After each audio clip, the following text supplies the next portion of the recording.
Tu as tout vendu, tu t'es vendu.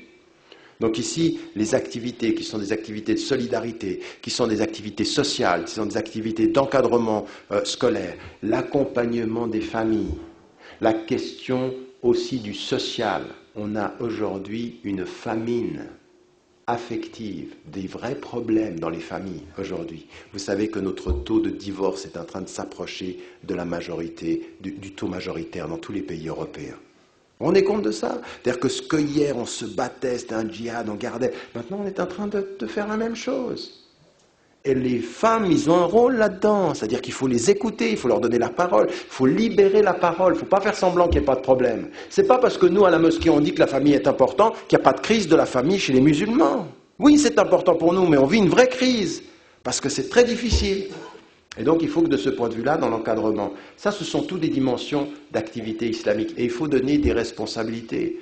Je veux dire, moi j'ai travaillé, pendant des années avec des cadres musulmans, des frères et des sœurs. Je peux vous dire que dans le domaine du suivi, du travail, du sérieux, je veux dire, il n'y a pas comparaison. Vous avez un sérieux. Et donc on a besoin de ça, on a besoin du sérieux, de la compétence, et on veut le faire qu'avec des hommes, et on nie le rôle des femmes. C'est tout faux. C'est tout faux. Quand je suis allé aux Comores, un pays pauvre qui vit une situation extrêmement difficile. Il y a une université islamique là-bas. Il y a 1000 étudiants hommes et il y a 300 femmes. La proportion elle est de 1 à 3. Et le cheikh qui me regarde, il me dit, tu sais quoi, le tiers là, il fait mieux que les 1000 autres. Dans l'université islamique, et c'est le cheikh qui me dit ça. Et aux Comores, c'est-à-dire en Afrique, dans une société traditionnelle, il est en train de te dire, elles font mieux. C'est-à-dire elles sont dévouées au travail. On a une communauté, on a une vision, oui ou non? On a une vision, et cette vision c'est quoi? C'est de changer pour le meilleur, et celles qui pourraient dans la communauté être les plus compétentes, apporter une énergie supplémentaire, on va s'en priver. Mais qu'est-ce que c'est que ça?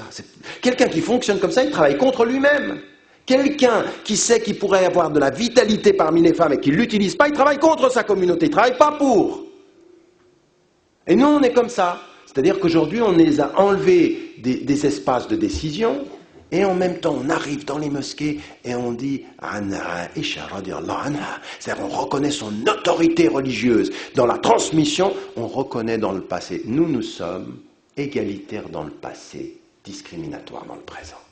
On est les champions de l'égalité passée, de la grandeur passée. Tu veux la grandeur de l'art en islam?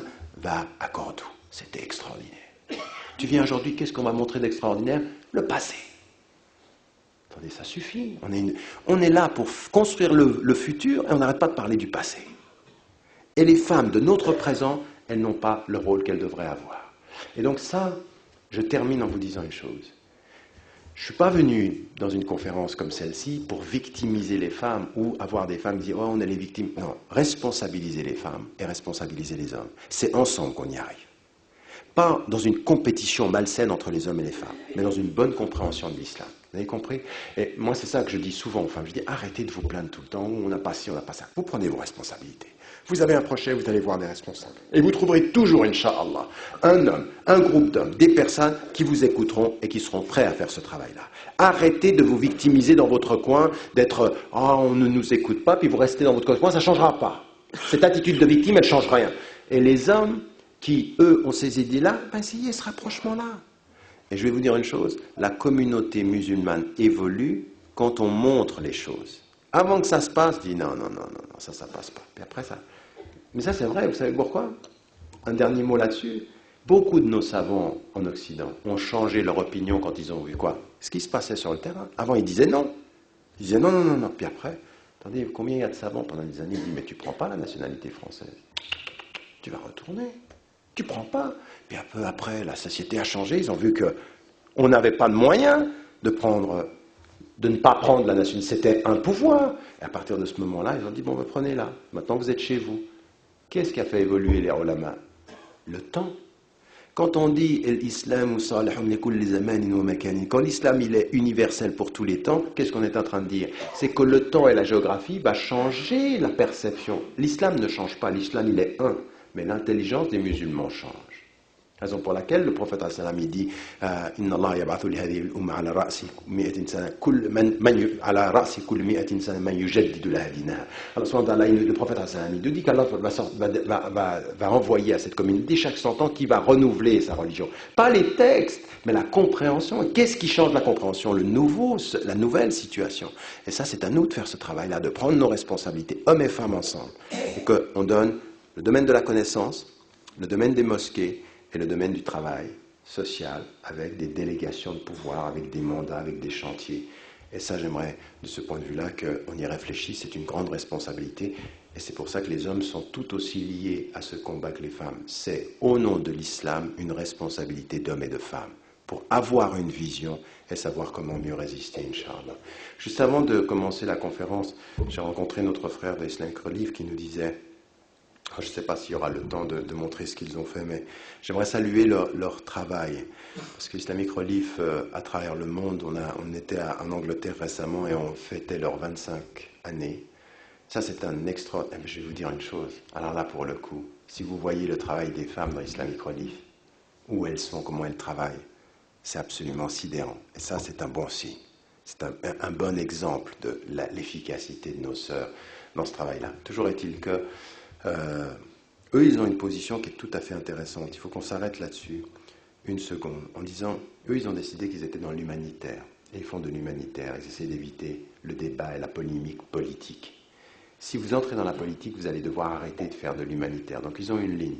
Et moi, souvent, quand je me suis trouvé dans des situations où on avait une démarche politique par rapport à la Palestine, par exemple, il fallait écarter Islamic Relief. Ce n'est pas leur travail d'avoir un discours politique. Eux, c'est un discours humanitaire, c'est un discours de...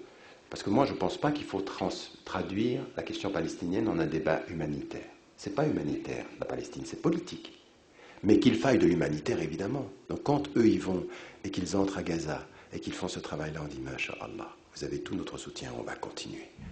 J'ai appris qu'il y avait je ne sais plus combien de millions d'euros qui avaient été récoltés. Plus de 4 millions, c'est ça, ou plus? Je ne sais pas si le frère, il est là. 4, c'est ça, plus de 4 millions qui ont été récupérés pour la solidarité. Il faut continuer ce travail-là. Au moment où nous savons que politiquement, on est en train de se moquer du peuple palestinien et que nous, on doit continuer à avoir un discours qui est un discours politique, qui consiste à dire que nous sommes du côté des opprimés et que, avec toute la non-violence qui caractérise les enseignements de l'islam, nous serons non violents dans les gestes, mais tellement déterminés dans la parole, pour que de là où nous soyons, nous dénoncions ce déni de justice du peuple palestinien, parce que c'est peut-être pire ce qu'ils vivent à l'heure actuelle que ce qu'ils vivaient quand toutes les caméras du monde y étaient il y a une année. Là, c'est une véritable asphyxie en silence. Et donc, de là où vous êtes, hommes et femmes, frères et sœurs, vos invocations sont les bienvenues, Inch'Allah.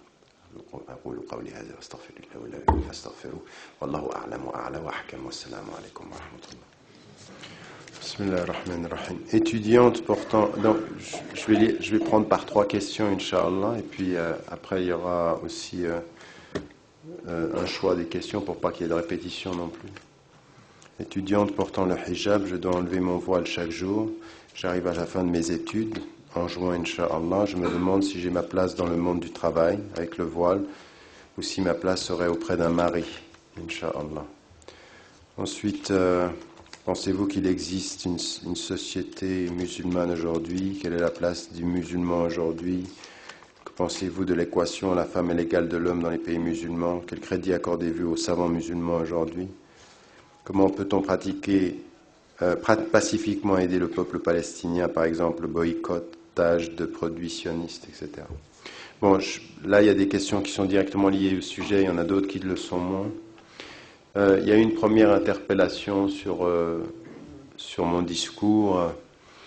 Je vais pas répondre à la façon dont vous m'avez abordé, parce que je pense déjà que la façon, elle était...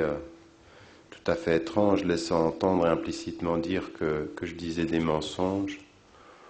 Vous avez lu mes textes, ben moi je vous réponds à votre défi en vous disant, ben écoutez, prenez contact avec moi, vous m'écrivez une page de tous les points sur lesquels vous êtes en désaccord et vous dites que je mens.